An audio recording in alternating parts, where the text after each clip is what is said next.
Well, the unofficial end of summer, is almost here. Labor Day weekend upon us, and this year it's expected to break travel records. In airports, the TSA is expecting to screen more than 17 million travelers between tomorrow and next Wednesday, with the busiest days hitting Friday and Monday. And on the roads, gas prices are fortunately down from a month ago. Right now, the average gallon of gas in Ohio costs $3.30. That's down 17 cents from this time a year ago. Meantime, a strike is on the horizon for flight attendants with United Airlines.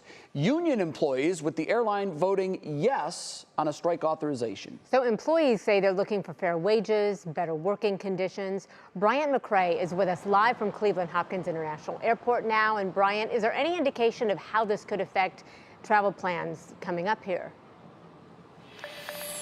Yeah, good afternoon, Jay and Christy. As of right now, you don't have to worry about your Labor Day travel plans, but flight attendants who I spoke with who work with United Airlines tell me that if their contractual needs aren't met, they aren't afraid to clip their wings to get what they want.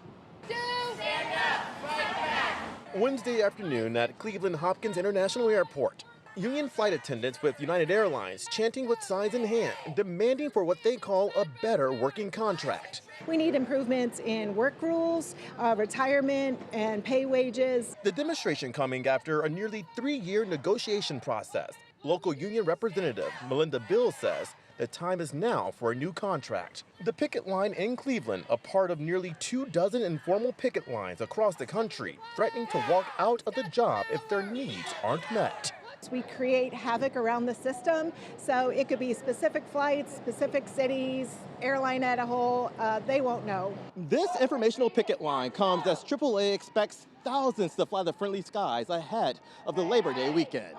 If it's anything like we've seen for the entire year, we know that travel has been booming. Tiffany Stanley, Public and Community Relations Manager with AAA East Central, says a potential strike could cause big problems for travelers. Whenever there's a disruption in, the everyday activities in regards to flying and airports, we know that it can cause a huge ripple effect. United Airlines sending this statement to 3 News, reading in part, "We continue to work toward an industry-leading agreement for our flight attendants, including negotiations this week and every month through November.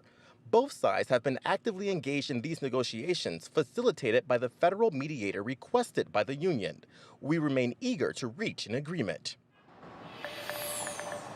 Now, flight attendants tell me contract negotiations are still ongoing. As for when a final contract will be presented, that is still unknown. Jay, Christy. All right, Brian, thank you very much.